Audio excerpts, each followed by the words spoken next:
Oke, selamat pagi anak-anak. Selamat beraktivitas ya. Aktivitas belajar di pagi hari ini. Oke, tetap semangat ya. Oke, Assalamualaikum warahmatullahi wabarakatuh. Ya anak-anak, untuk pertemuan kali ini yang ke-10 ya, Pak Guru akan membahas soal di halaman 35 di buku modul kalian yang kemarin kalian pasti sudah mengerjakannya, yaitu di halaman 35. Silahkan dibuka. Oke, di situ ada 5 soal. Dan kemarin kalian sudah mengerjakan ya. Nah, ini Pak Aris tampilkan soalnya dulu.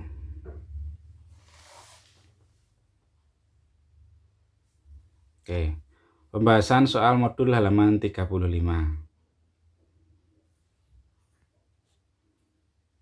Nomor 1.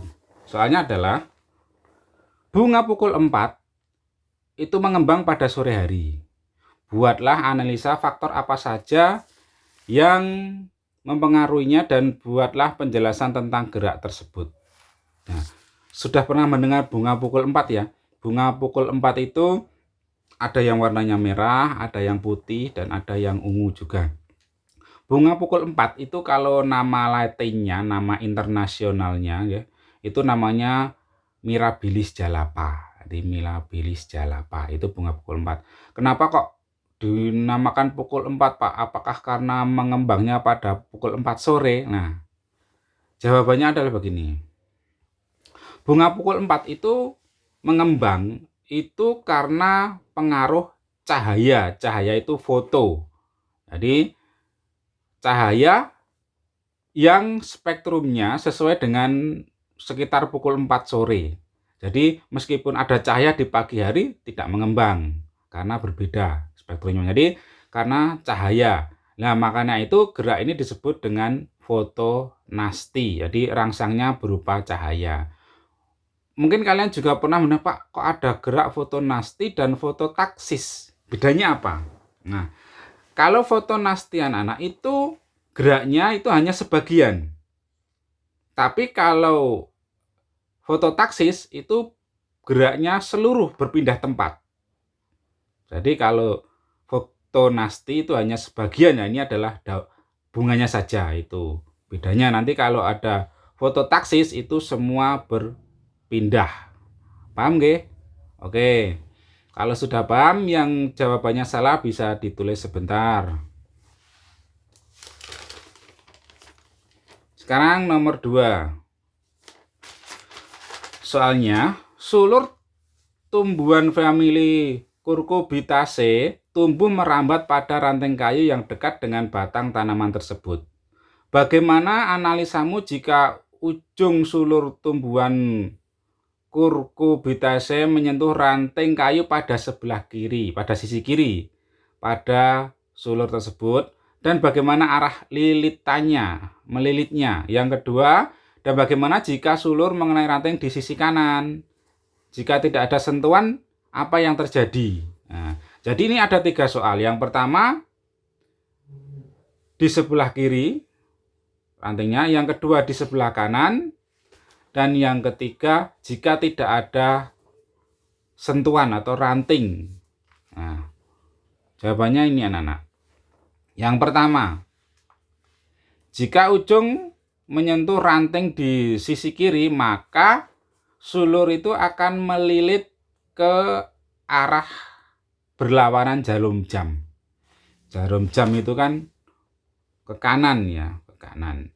Nah, nanti akan berlawanan kalau dia pernah melihat tanaman kacang panjang nih. Nah, itu kan biasanya ada lanjarane. Nah, mungkin ada bahasa yang namakan itu acir atau lanjaran atau apa saja ya. Jadi itu kalau sulurnya itu sebelah kanannya dan rantingnya di sebelah kiri, maka dia akan melilit berlawanan dengan jarum jam ke kiri, muter ke atas. Bagaimana kalau yang B? Yang B itu kalau rantingnya di sebelah kanan, maka akan melilit searah jarum jam ke kanan. Pak, bagaimana kalau tidak ada ranting untuk tempat melilit, Pak? Maka nanti jawabannya adalah sulur itu akan menjuntai ke bawah itu. Nah, seperti itu. kacang panjang gitu. Nah, tanaman. Soal nomor 3. Nah, ini ada gambar ketika kalian melihat daun yang sudah tua mengalami penggulungan. Sebagai siswa kelas 8, apa yang sudah memahami tentang gerak tumbuhan dan faktor yang mempengaruhi, kalian akan paham sesuatu terjadi pada daun tersebut. Bagaimana analisismu terhadap kejadian tersebut? Gerak apakah yang terjadi pada dan apa saja faktornya? Sebutkan contoh geraknya. Oke. Jawabannya adalah respon data tanaman kekurangan air, anak-anak. Jadi ketika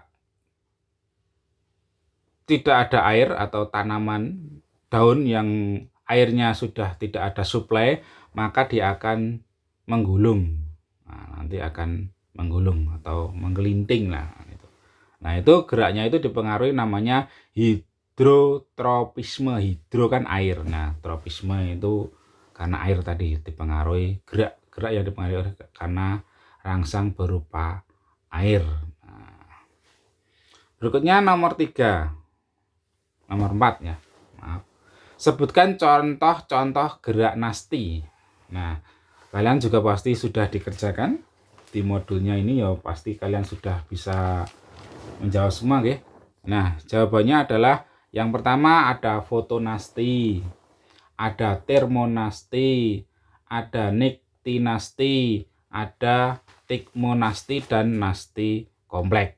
Nah, termo itu foto, suhu, malam dan sentuhan ya. Nah, itu macam-macam gerak nasti. Nah, yang terakhir anak-anak, apa setiap tumbuhan hanya melakukan satu jenis gerak? Jelaskan.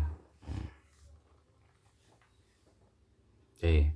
Apakah tumbuhan itu hanya melakukan satu jenis gerak? Tidak. Jawabannya tidak, anak-anak. Jadi yang jawabannya salah atau kurang tepat bisa diganti. Jawabannya tidak. Karena apa? Karena banyak organ tumbuhan pada tumbuhan tersebut. Dan semua organ melakukan gerakan. Nah, itu jawabannya. Jadi tidak. Oke. Kalau ada yang kurang jelas nanti bisa japri Pak Aris. Nanti akan dijawab. Kemudian itu untuk pertemuan kali ini. Nanti untuk jawaban yang lain nanti bisa di-share atau dikirim. Untuk itu saya akhiri ya. Selamat pagi, selamat beraktivitas, tetap jaga kesehatan dan tetap semangat untuk mengikuti daring ya. Assalamualaikum warahmatullahi wabarakatuh.